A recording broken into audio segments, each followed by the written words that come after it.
Guys, number 2 in the East versus number 2 in the West. As we knew, Lakers without Jackson Hayes, no Rui Hachimura. Boston without Kristaps Porzingis. And the Lakers see their 8-game win streak come to a halt in Boston. We'll get to the game in a minute. But I think the biggest news here for a Laker Nation is obviously LeBron James, after playing 34 minutes tonight down the stretch there in the fourth, leaves the game holding his groin. Lakers are calling it a groin strain, did not return. I think his value goes without saying. Big game, obviously. He's been available for this team all season long. He's only missed 4 games, to which the Lakers are 3-1. But this is tough news and something we will certainly have our eye on moving forward. Yeah, something that'll be under the microscope for sure. LeBron's been playing like a 22-year-old all season long, pretty much for the last couple of years. So, look, it's common for most players who play a lot of minutes. That groin injury has been something that he's had, I believe. Sure. And so, it's a lot of wear and tear on the body, a lot of minutes, a lot of traveling, the schedules. And so, it's Father Time will catch up to you. The way he plays, the way he expands his body everywhere. And so I hope that it's something mild, but the groin is a sensitive area. So, I'm not a trainer nor a doctor, but I know their next game is a couple days. Monday. So hopefully he'll be able to recover. We'll get a diagnostic on it and see how it is. Hopefully it's not a severe groin strain, but groins they're difficult.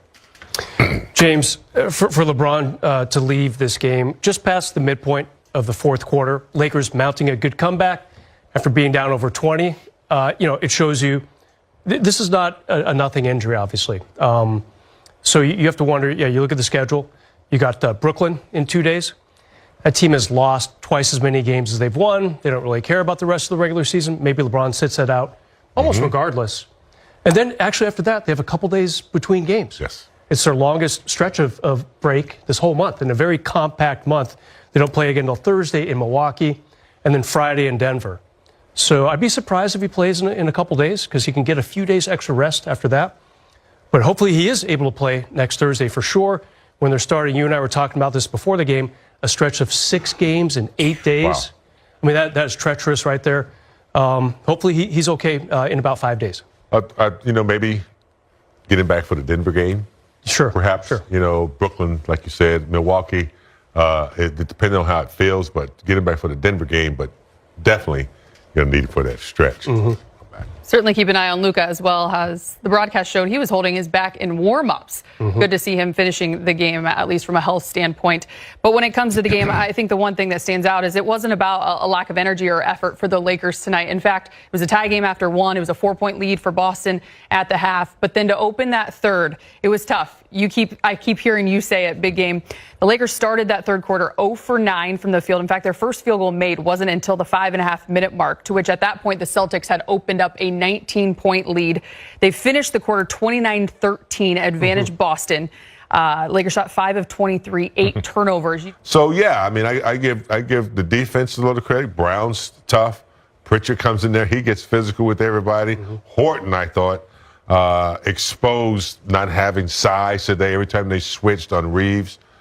So, but it was a nice effort comeback though in the fourth quarter, and LeBron went down. That we missed him, but we still had opportunities. But hey, 2 good teams playing hard in Boston. I hate to go down to the Celtics, but we move on from here. Yeah, Boston was pretty physical tonight. I feel like pretty much every Lakers starter got hit in the face or was grabbing their jaw or their cheek alley at some point or another.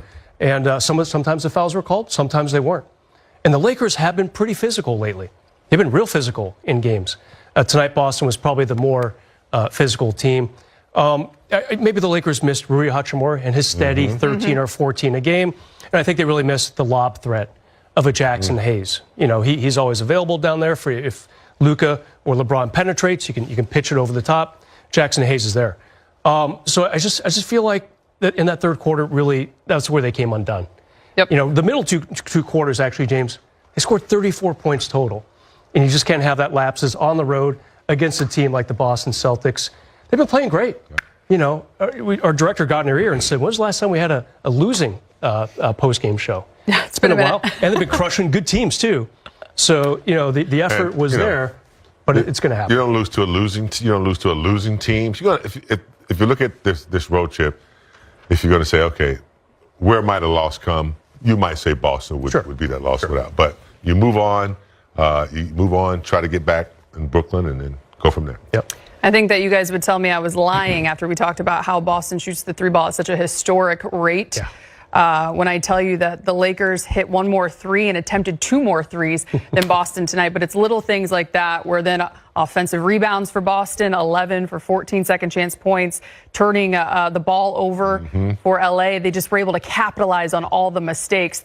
We did talk about the superstar duos coming into this one, and tonight you got to give the edge to Boston. Yeah. 71 between Jaylen Brown and Jason Tatum to just 56 of LeBron James and Luka Doncic. No excuses, but those Boston Celtics, duo, they got the job done. Yeah, you know what's funny about Boston? I feel like they're a little under the radar because they've been about a half dozen games behind Cleveland in the East, really since maybe Christmas, New Year's. It feels like a lot of people are talking about Cleveland, a lot of people talking about OKC, plenty of people talk about the Lakers these days since they acquired Luka. And you hear plenty about Boston, but people are kind of like, what's going on with them? Because they started off so well. They had the huge meltdown against Cleveland about a week ago when they were up 25-3 in the first quarter, lost. But you can't forget about this team. I mean, this Boston team is a champion for a reason. We saw tonight their two guys were great. And James, I said on the pregame show, they've got four really good players. Yeah. I forgot about Derek White. And Peyton Pritchard's probably going to be sixth man of the year. So you could even go, this team's good six deep. And Al Horford, like you mentioned a minute ago, really nice job as a backup big part-time starter for them with Porzingis playing so few games this year. Yeah, and they're saving Porzingis. They're resting him properly. There's no need. They can win without him with Horford playing the way he is. So I think they're kind of, playing really smart. When they get in the playoffs, they're really tough and strong. Porzingis is a nightmare in the playoffs. He creates such a mismatch. If you think Horford, created a mismatch tonight, Porzingis. So you had two championship franchises going at it. Cedric Maxwell, I'll talk to you later, brother.